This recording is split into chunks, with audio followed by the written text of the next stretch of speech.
नमस्कार, news room live देख रहे हैं आप और मैं आपके साथ रंजना रावत। जम्मू कश्मीर में बिहार वासियों पर हुए हमले पर मुख्यमंत्री नीतीश कुमार ने दुख जताया है। उन्होंने हर संभव मदद का भरोसा दिया है, निर्देश दिया है और साथ ही पार्थिव शरीर को बिहार लाने के लिए सारी तैयारी के लिए भी कहा है। कल हुई थी, 2 घायल है, उसके लिए सब देखभाल किया जा रहा है। लेकिन रात में एक और घटना हुई है जिसमें बिहार के एक व्यक्ति की हत्या हो गई है, तो पूरी जानकारी ली गई है। वहां से यहाँ उनके डेड बॉडी को लाने के लिए भी सारी बात हमारी हुई है और वो किया जा रहा है। उसको जो भी हम लोग जो भी सहायता दे सकेंगे परिवार को करेंगे। लेकिन बहुत दुख की बात है, इस तरह की बात लोग वहाँ काम करते हैं और इस तरह की घटना घटी है, तो इसको लेकर के सब लोग यहाँ से बहुत ज्यादा पहले भी घटनाएं घटते रही हैं। हाँ, आप तो जानते ही हैं, तो जाते ही हैं बिहार के लोग, तो आपको मालूम है सारे देश में सब जगह काम करते हैं। लेकिन अगर कोई इस ढंग की घटना घटी है तो बड़ी दुखद बात है ना। तो हम लोगों को तो कल जैसे 2 इंजर्ड हुआ था तभी हम लोगों को उसको लेकर के एक बात हुई। लेकिन अभी हमको सुबह रात की घटना है, सवेरे मालूम हुआ तो तुरंत हमने तत्काल सबसे बातचीत किया, सब कुछ किया। उसके लिए उचित कब किया जाएगा, लेकिन दुख की बात हम लोग को। और जम्मू कश्मीर में बिहार के लोगों पर हत्या और हमले मामले को लेकर डिप्टी सीएम तारकिशोर प्रसाद ने उप राज्यपाल मनोज सिन्हा से बातचीत की और बिहार के लोगों की सुरक्षा सुनिश्चित करने को कहा। बिहार के लोग पूरे देश में फैले हुए हैं और उस राज्य को अपनी सेवा भी दे रहे हैं और यह घटना दुखद है। माननीय मुख्यमंत्री जी को जानकारी मिलते ही सभी आवश्यक निर्देश दिए हैं और हम सब भी जम्मू कश्मीर के जो हमारे लेफ्टिनेंट गवर्नर हैं श्री मनोज कुमार जी, उनके संपर्क में उनसे हमारी बात हुई है और हमने दूसरे राज्य के वासियों को और बिहार के लोगों को सुरक्षा कैसे प्रदान हो, ये सुरक्षित ढंग से वो अपने दायित्व का निर्वहन करते हुए कश्मीर की सेवा कैसे करें, इसके लिए हमने चिंता व्यक्त की है और उनसे हमारी बात हुई है। और कश्मीर के श्रीनगर के मेसूमा इलाके में आतंकी हमले में विशाल का जो पार्थिव शरीर है आज बिहार लाया जाएगा और इसे लेकर तमाम तैयारी की जा रही है। आपको बताते चले कि श्रीनगर के मेसूमा इलाके में आतंकी हमले में शहीद सीआरपीएफ के जवान विशाल का पार्थिव शरीर आज शाम तक मुंगेर पहुंचने की उम्मीद है। हमले में एक अन्य जवान भी घायल हुआ है जिसका इलाज जारी है। शहीद जवान विशाल बिहार के मुंगेर जिले के शामपुर के लोहची का रहने वाला था। शहीद जवान के पार्थिव शरीर के मुंगेर पहुंचने को लेकर मुंगेर में तैयारियां की जा रही है और विशाल की शादी 2009 में हवेली खड़गपुर के सीमपुर गांव में बबीता से हुई थी और विशाल की 2 बेटियां हैं, बड़ी बेटी जो कि 7 साल की है और जबकि छोटी बेटी 4 साल की है।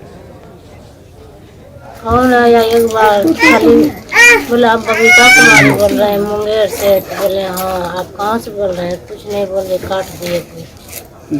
फिर थोड़ा देर के बाद किए दोबारा, हम बोले कि आप कौन बोल रहे हैं बताइए, बार बार कॉल कर रहे हैं। तब बोले सीआरपी कैंप से बोल रहे हैं, फिर कुछ नहीं बोले, फिर फोन कटी है। 10-15 मिनट के बाद फिर कॉल किए तो गार्जियन खोज रहे थे घर में, तो उस टाइम कोई नहीं था। फिर हम ही को बताए कि ऐसे गोली लग गया। चाहेंगे मेरा छोटा छोटा बच्चा है, हम किसके सहारे जिएंगे, मेरा सोना ऐसे धन तो चला गया। और अगली खबर गया से, जहां गया में एक बेकाबू ट्रक ने महिला को रौंद दिया और इस हादसे में महिला की दर्दनाक मौत हो गई। आपको बताते चले कि ट्रक ने महिला को कुचला और मौके पर ही मौत हो गई। और बेकाबू ट्रक में जब हादसा हुआ तो गुस्साए लोगों ने ट्रक को आग के हवाले कर दिया।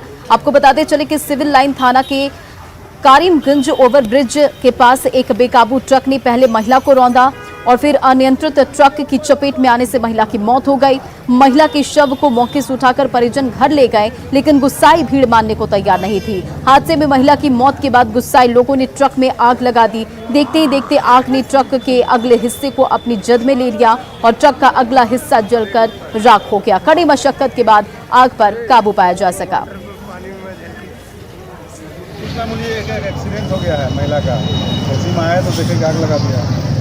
नहीं मालूम, कोई जानकारी नहीं। ट्रक चालक गिरफ्तार हुआ है, नहीं सब फरार हो गया। आगे क्या कार्रवाई की जाएगी? आगे कार्रवाई जहाँ का अगर कुछ है एक्सीडेंट होना है केस करेगा, अभी अपना ट्रक वाला केस करेगा। मृतक महिला के बारे में कुछ पता चला? कुछ नहीं। और अगली बड़ी खबर नालंदा से, जहां सड़क हादसे में 3 नाबालिगों की मौत हो गई। आपको बताते चले कि इस हादसे में बाइक सवार 3 नाबालिगों की मौत हो गई। 2 बाइक की जोरदार टक्कर में यह हादसा हुआ है। राजगीर के राम हरिपिंड गांव के पास की यह घटना बताई जा रही है। तो ये बड़ी खबर आपको नालंदा से बता रहे, जहां 2 बाइक की टक्कर में 3 नाबालिगों की मौत हो गई है। राजगीर के राम हरिपिंड गांव के पास की यह घटना बताई जा रही है।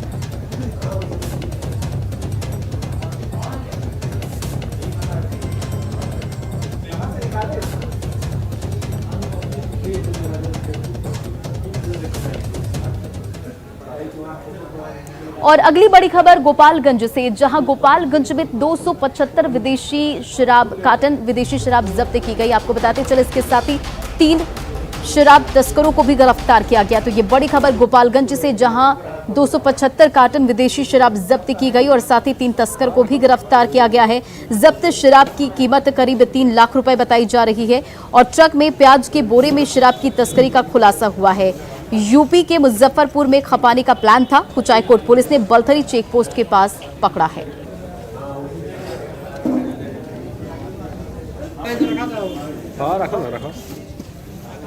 गोपालगंज पुलिस कुचायकोट थाने की एक बहुत बड़ी उपलब्धि है। काफ़ी दिनों के बाद इतना बड़ा रैकेट और शराब का पकड़ा गया है। जिसमें प्याज के नीचे शराब कार्टूनों में लोड था।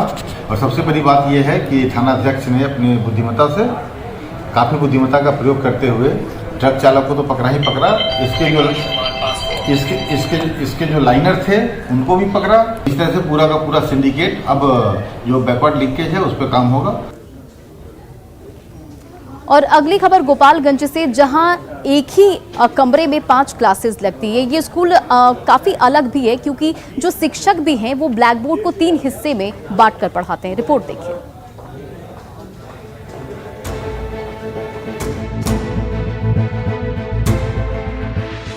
गोपालगंज नगर परिषद के वार्ड संख्या 19 का ये राजकीय प्राथमिक विद्यालय है। 2 कमरे वाले इस विद्यालय के भवन जर्जर हो चुके हैं, लेकिन इस पर किसी भी अधिकारी का ध्यान नहीं है।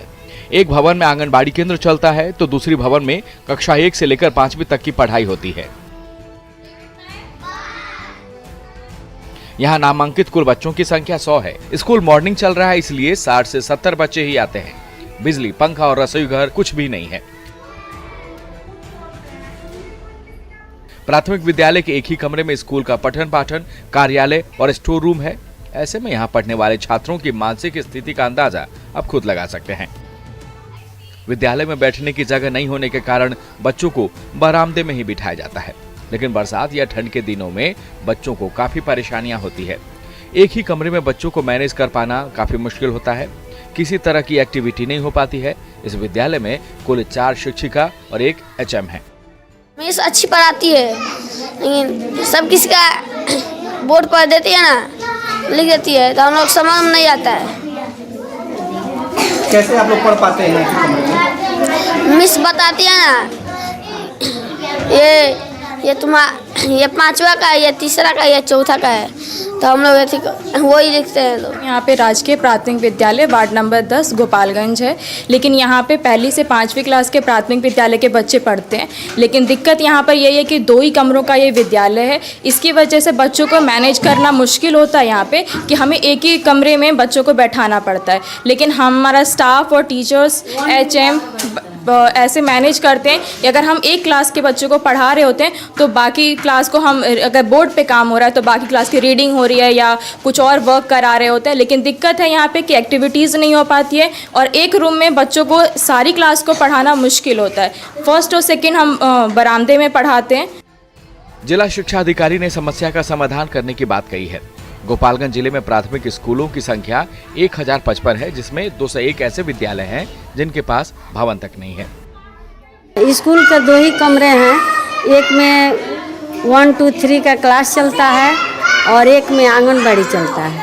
यहाँ खेल के मैदान भी नहीं है, बच्चे खेल नहीं पाते हैं अच्छे से, लेकिन फिर भी जो जितना है उतना ही में हम लोग बच्चों को चाहते हैं जो अच्छा से अच्छा गुणवत्तापूर्ण शिक्षा देकर उन लोगों को अच्छा कुछ अपना अच्छा से निकले सब। हम BO गोपालगंज को और डीपीओ एसएसए को इस संबंध में हमारा तो निर्देश दिया गया है कि अगर 2 कमरा है तो एक कमरा आईसीडीएस किस आदेश के तहत उपयोग कर रही है, एक तो इस पे हम लोग देख लेते हैं, जांच करा लेते हैं। और दूसरी ये है कि अगर विद्यालय के पास अतिरिक्त जगह है, अगर उपलब्ध होगी तो वहाँ पर हम लोग प्रस्ताव स्टेट को अलग से अतिरिक्त वर्ग कक्ष निर्माण के लिए भेजेंगे। जनप्रतिनिधि है, लेकिन आश्वासन मिला, आज तक ना भवन मिल पाया और ना ही कमरा बढ़ पाया।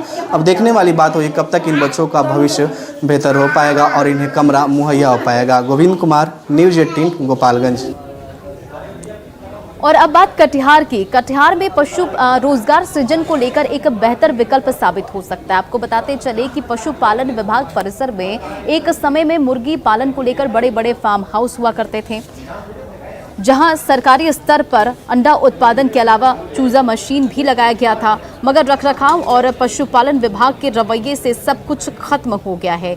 लेकिन अब इस जिले से ही बिहार के उप मुख्यमंत्री तारकिशोर प्रसाद को मत्स्य एवं पशुपालन विभाग के प्रभारी मिलने से एक नई उम्मीद जगी है और कि अब हालात में जो है वो सुधार होंगे।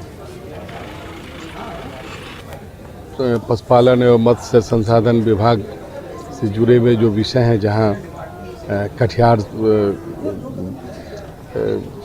में इस विभाग के द्वारा और क्या बेहतर कर सकते हैं, क्योंकि आपको पता है कि बिहार के विकास में और खास करके ग्रामीण अर्थव्यवस्था में कृषि एवं पशुपालन का काफ़ी बड़ा महत्व है।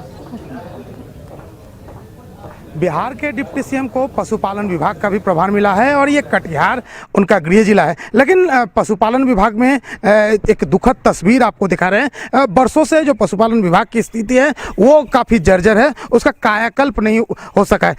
हालांकि अभी भी जो विभाग के अधिकारी है उनको कई उम्मीद है कि जो डिप्टी सीएम को नया प्रभार मिला है उसके बाद इस विभाग का कायाकल्प होगा। क्या उम्मीद है, आइए कटिहार जिला पशुपालन अधिकारी से बात करते हैं। सर, डिप्टी सीएम को प्रभार मिला पशुपालन विभाग का भी, अब एक नई उम्मीद जगी, क्या उम्मीद है, क्या संभावना है? हम लोग को लगता है कि पशुपालन में जो त्रुटियां हैं, जो कमी है, उनको इनके आने से, इनके बनने से हम लोग को फायदा पहुंचेगा और जो यहाँ किसान है, गरीब है, उनको लाभ पहुंचेगा। सुब्रत, न्यूज़ 18, कटिहार।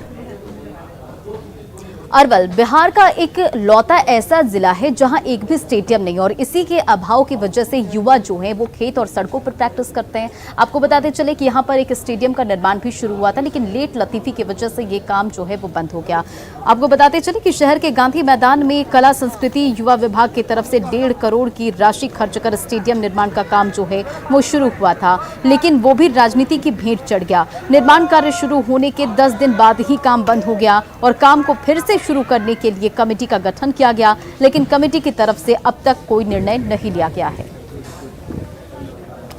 जिस दिन मेरा कार्य शुरू हुआ था 5 महीना में मैं पूरे को मतलब बना के हैंडओवर सरकार को कर देता, लेकिन कुछ कारण से टेक्निकल प्रॉब्लम था, कुछ लोग आके कार्य को रोक दिए, कार्य को नहीं होने दिए, बहुत सी बाधाएं उत्पन्न हुई। उसका एजेंसी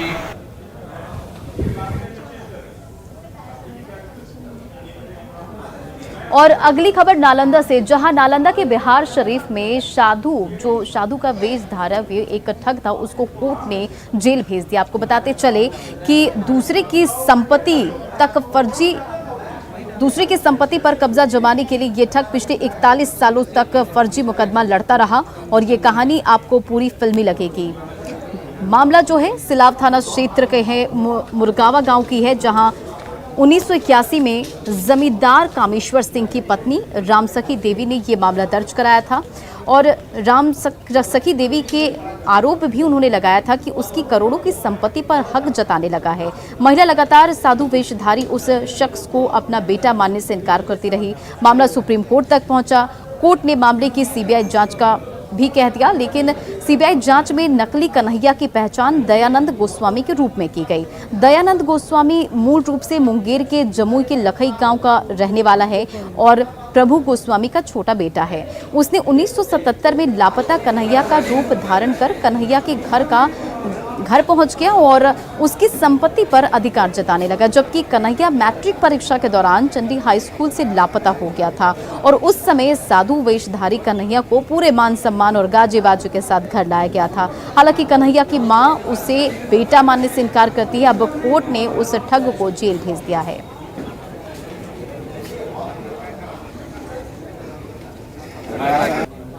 सज़ा हमारे मानवेंद्र मिश्रा सर के न्यायालय से दिया गया है, जो ACGM 5 हैं और उसमें 3 साल की सज़ा सुनाई गई है। एक स्वच्छ छवि वाले जो हमारे न्यायाधीश हैं उन्हीं के न्यायालय से ये सज़ा दिया गया है। ये 3-3 साल की सज़ा हुई है और जुर्माना 10,000 का है। और अब बात औरंगाबाद के विपिन की, जिसका चयन NCA नेशनल क्रिकेट अकादमी के प्रशिक्षण के लिए। आपको बताते चले कि बिहार की तरफ से उन्होंने अंडर 19 के लिए भी खेला है और इससे पहले विपिन ने बिहार की तरफ से अंडर 19 BCCL और रणजी भी खेल चुके हैं। बताते चले कि NCA में ट्रेनिंग लेना हर क्रिकेट खिलाड़ी का सपना होता है और क्योंकि यही से राष्ट्रीय टीम में शामिल होने का मार्ग जो है प्रशस्त होता है। और विपिन से बातचीत की संवाददाता संजय कुमार सिन्हा ने। कहते हैं कि प्रतिभाएं किसी का मोहताज नहीं होती, वह अपनी तरक्की का रास्ता स्वयं अख्तियार कर लेती हैं। कुछ ऐसा ही कर दिखाया है औरंगाबाद के विपिन सौरभ ने, जो एक क्रिकेट खिलाड़ी हैं और फिलहाल इनका चयन जो है नेशनल क्रिकेट एकेडमी में प्रशिक्षण के लिए हुआ है और ये वहां पर जाकर, विपिन सबसे पहले तो बधाई। Thank you. अभी आपका चयन हुआ है नेशनल क्रिकेट एकेडमी में ट्रेनिंग के लिए, कैसा महसूस हो रहा हो? सबसे पहले तो हम अपने सारे गुरुजनों का और पूरे बिहार के जो भी हमारे शिक्षक रहे और मेरे बड़े भाई लोग रहे, उन सबको धन्यवाद देंगे कि उन्होंने मेरे बुरे समय में काम दिया, मुझे ऊपर पहुंचाने के लिए। मेरे हम लोग शुरू परख करके इस पर मेहनत करना शुरू किए और इसने पसीना बहाया है, जिसका नतीजा है कि आज NCA कैंप में जा रहा है। ये BCCI का कई टूर्नामेंट में हिस्सा लिया है, अच्छा परफॉर्म किया है। यहाँ पर हम उम्मीद करते हैं ये भविष्य में राष्ट्रीय टीम में अपनी जगह बना पाएगा। जैसा कि आपने सुना कि मेहनत और लगन के बल पर कुछ भी हासिल किया जा सकता है और जो विपिन है वह भी इस राह। संजय कुमार सिन्हा, न्यूज़ 18 औरंगाबाद। और अब बात सिमडेगा की। सिमडेगा में बढ़ती गर्मी के साथ ही पानी की समस्या गहराने लगी। आपको बताते चले, लोगों को पीने तक की पानी नहीं मिल पा रही है। गांव में हैंडपंप है लेकिन वो भी हैंडपंप खराब हो चुका है। आपको बताते चले कि हर दिन रिकॉर्ड तोड़ती गर्मी और उस पर पेयजल संकट। ऐसा लग रहा है कि कहर हर तरफ से बरस रहा है। सिमडेगा के सिमरिया टांड पंचायत के घोया टोली गाँव की करीब 50 घर में रहने वाले ग्रामीण इस भीषण गर्मी से पेयजल के लिए तरस रहे हैं। ऐसा नहीं है कि इस गांव में हैंडपंप नहीं है। गांव में सरकार ने 4 चापाकल दिए हैं लेकिन सभी दम तोड़ चुके हैं और इसकी मरम्मती पर प्रशासन की तरफ से कोई ध्यान नहीं दिया जा रहा है। सबसे हैरानी की बात है कि इसी गांव में विधायक भी आते हैं जिनकी अभी सरकार भी है, लेकिन उनके इलाके में लोग पानी के लिए तरस रहे हैं। गाँव में पीने का पानी के लिए बहुत समस्या है, बहुत दिक्कत है। यहाँ 4 चापाकल है लेकिन चारों चापाकल खराब है और एक सोलर सिस्टम वाला एक ये जल मीनार है, वहाँ 10 बजे पानी चढ़ता है। सब तरफ से छाया होने के कारण 10 बजे से पहले पानी नहीं चढ़ता है। हाँ, बहुत दिक्कत है पानी का। बहुत दूर से लाते हैं वो हेड खोर से पीने वाला पानी और नहाने वाला पानी भी बहुत दिक्कत है। और कुआं सबसे धोते हैं इधर उधर से, फिर कपड़ा लता सब धोते हैं। गांव में सबसे ज़्यादा समस्या है हम लोग को बस पानी के लिए समस्या है। गांव में 4 चापाकल खराब है। कौन सा टोली है? सोगड़ा घोया टोली। और 2 साल बाद सोमेश्वर धाम की यात्रा जो है वो शुरू हो गई। इसे लेकर श्रद्धालुओं में काफी खुशी है। मान्यता है कि यहाँ पर पूजा से पहले कोई शक्ति जो है वो पूजा कर जाता है। आपको बताते चले कि 2 साल बाद वाल्मीकि रिजर्व के दुर्गम पहाड़ों पर नेपाल की सरहद से सटे उत्तरांचल में अवस्थित सोमेश्वर धाम की यात्रा शुरू हो गई है। रामनगर से 36 किलोमीटर दूर सोमेश्वर पर्वत शिखर पर माता कालिका के दर्शन करने के लिए श्रद्धालुओं का जत्था पहुंच रहा है। मान्यता है कि पूजा शुरू होने से पहले ही कोई शक्ति वहां पहुंचकर पूजा कर जाता है और प्रकृति की अनुपम छटाओं के बीच दुर्गम पहाड़ों और जंगलों के रास्ते सोमेश्वर तक के सफर और मां की महिमा के चलते पश्चिम चंपारण के सोमेश्वर पहाड़ पर जहां भारतीयों और नेपाली समान रूप से पहुंचकर मन की मुरादें पूरी होने की मन्नत मांगते हैं। ये जो है पहाड़ों की दुनिया है, जिधर देखिएगा उधर खूबसूरती बिखरे हुए है अपने आप में। इतना बेहतरीन जगह हमारे पश्चिमी चंपारण में सोमेश्वर धाम जो है, चारों तरफ से पहाड़ियों की वादी है और हम इसमें सैर कर रहे हैं। माता रानी का दर्शन करेंगे और अपना इंजॉय फॉलो करेंगे। जय माता दी। सोमेश्वर धाम जो है बहुत रमणीक जगह है। हमारे यहाँ के सारे लोग जाते हैं, दर्शन करते हैं और वहाँ से कालिका मारी जाते हैं। वहाँ भी बहुत बढ़िया धाम है, वहाँ दर्शन करते हैं और परेवा दौल में भी दर्शन करते हैं। चाना मीठा बंटता है, वहाँ दर्शन करते हैं। उसके बाद में क्या नाम है उसका, पहाड़ों के बीच बचा हुआ है। हाँ, पहाड़ों के बीच बचा हुआ है। एक मिनट। और उसके बाद में वो जो काली माता का मंदिर है, वहाँ से उधर नेपाल होता है, इधर इंडिया होता है। हम लोग नवरात्रि में नाव ऊपर जाते हैं पूजा करने। 9 दिन पूजा पाठ कर नीचे आते हैं। यहाँ पर 9 दिन रहते हैं। किस जगह रहते हैं आप लोग? भरथारी खुटी। अच्छा। और फिलहाल इस बुलेटिन में इतना ही। बने रहे आप न्यूज़ 18 बिहार झारखंड के साथ।